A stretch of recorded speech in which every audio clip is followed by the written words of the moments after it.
Viewers, আসসালামু আলাইকুম রহমতুল্লাহ। যে যেখানে আছেন, দেশে অথবা দেশের বাইরে, আশা করি ভালো আছেন। সবাইকে শুভেচ্ছা জানাচ্ছি আমি মির্জা তারিকুল ইসলাম। শুভেচ্ছা নেবেন ট্রাভেলার দেশ টিভিরও, যে নিয়মিতভাবে এই সংবাদ পর্যালোচনামূলক অনুষ্ঠান প্রচার করছে। ভিউয়ার্স, আজকে যে খবরটি আপনাদের সামনে নিয়ে পর্যালোচনায় আমরা আসব সেটা হচ্ছে ভারতের অরুণাচল প্রদেশে হেলিপোর্ট নির্মাণ করছে চায়না। বিষয়টি খুবই গুরুত্বপূর্ণ, কারণ ভারতের কপালে চিন্তার ভাঁজ পড়েছে।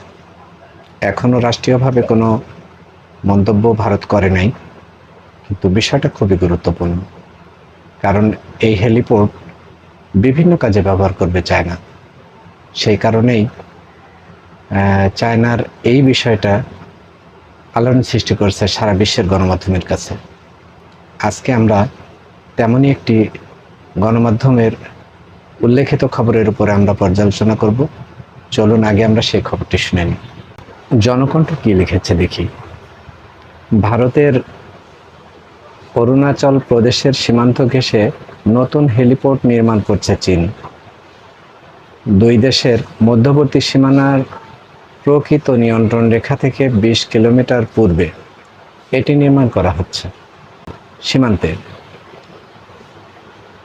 এই বিমানবন্দর নির্মাণের জনকণ্ঠ কি লিখেছে আমরা এবার দেখি। ভারতের অরুণাচল প্রদেশের সীমান্ত ঘেঁষে নতুন হেলিপোর্ট নির্মাণ করছে চায়না। দুই দেশের মধ্যবর্তী সীমানা প্রকৃত নিয়ন্ত্রণ রেখা থেকে ২০ কিলোমিটারের পূর্বে এটি নির্মাণ করা হচ্ছে।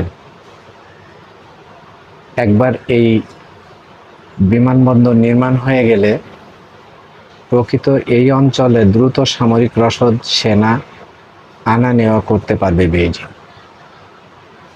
অর্থাৎ বেইজিং মূলত দ্রুত সেনা আনা নেওয়ানোর জন্যই এই হেলিপোর্টটি করছে। সাথে জনকণ্ঠের ভাষ্য অনুযায়ী বিমানবন্দর, ভিউয়ার্স, এই বিমানবন্দর বা হেলিপোর্ট আমরা যাই বলি না কেন, চায়নার জন্য যেমন গুরুত্বপূর্ণ, বিষয়টি ভারতের তেমনি মাথার ব্যথারও কারণ হচ্ছে। কারণ ভারতের খুব কাছাকাছি এসে চায়না বিমানবন্দর করছে, যেখানে যুদ্ধের সামরিক যন্ত্রাংশ, সেনা মোতায়েন করা হবে, সেনা আনা নেওয়া করা হবে। এটা উদ্বেগের বিষয়ই বটে ভারতের জন্য। চলুন আমরা দেখি পরে কি লিখেছে। ফলে অরুণাচল নিয়ে ভারত সরকার নতুন করে চাপে পড়ার পাশাপাশি তাদের উদ্বেগ আরও বাড়ল।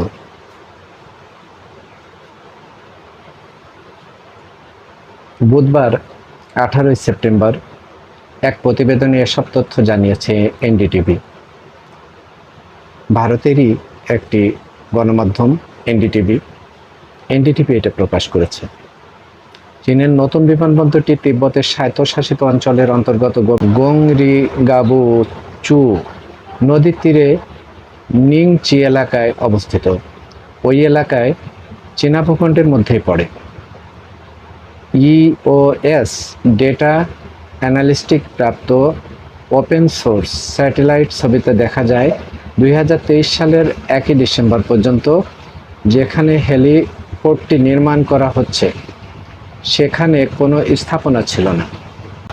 তবে ৩১ ডিসেম্বর ছবিতে দেখা যায় সেখানে হেলিপোর্ট নির্মাণের জন্য জমি খালি করা হচ্ছে। আর গত ১৬ সেপ্টেম্বর ম্যাক্সারের উচ্চ রেজুলেশনে ছবিতে হেলিপোর্টটি নির্মাণাধীন অবস্থায় রয়েছে বলে উঠে আসে।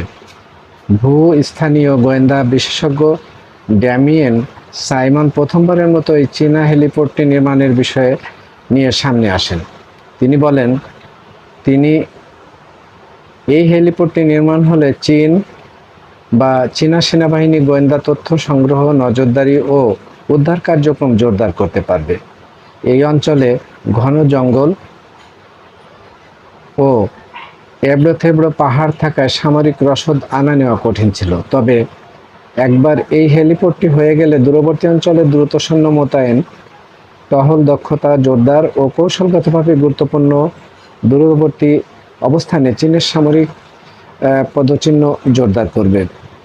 হেলিপোর্টটি নির্মাণের উপর নজর রাখছেন এমন সামরিক সূত্রগুলো জানায়, অবশ্যই একটি সামরিক অবকাঠামো নির্মাণ করা হচ্ছে। এই হেলিপোর্টটির দ্বৈত ব্যবহার হতে পারে।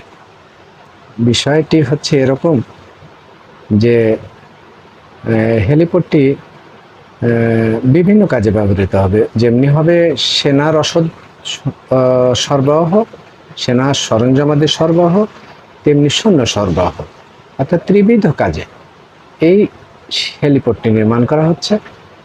এই বহুমাত্রিক কাজে ব্যবহৃত হবে বলেই চীনা সরকার এই হেলিপোর্টটি নির্মাণ করছে। হেলিপ্যাড নির্মাণের উপর নজর রাখছেন এমন একজন সামরিক সূত্র জানায়, অবশ্যই একটি সামরিক অবকাঠামো নির্মাণ করা হচ্ছে। এই হেলিপোর্টটিতে দ্বৈত ব্যবহারের মাধ্যমে প্রত্যন্ত অঞ্চলে বেসামরিক মানুষের চলাচল নিশ্চিত হতে পারে। এতে চীনা প্রতিরক্ষামূলক ও আক্রমণাত্মক অভিযান এবং তাদের জবাব দেওয়ার সক্ষমতা বাড়াবে এবং আপৎকালীন সময়ে দ্রুত সেনা জড়ো করতে পারবে। ভারতীয় সেনাবাহিনী পূর্বাঞ্চলীয় কমান্ডারের সাবেক প্রধান লেফটেন্যান্ট জেনারেল প্রবীণ বক্সি বলেন, এই হেলিপোর্টটি গুরুত্বপূর্ণ ও সংবেদনশীল এলাকাগুলোর জন্য হুমকি হয়ে উঠবে। ভারতীয় বিমান বাহিনীর সঙ্গে আলোচনা করে এটি উপযুক্ত পরিকল্পনা সাজানোর চেষ্টা করব।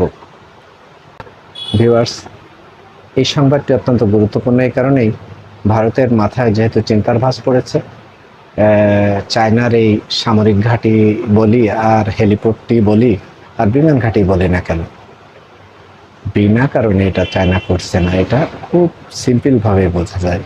চায়নার এটা করার পিছনে বহুবিধ বহুমাত্রিক চিন্তা চেতনা রয়েছে এর পেছনে।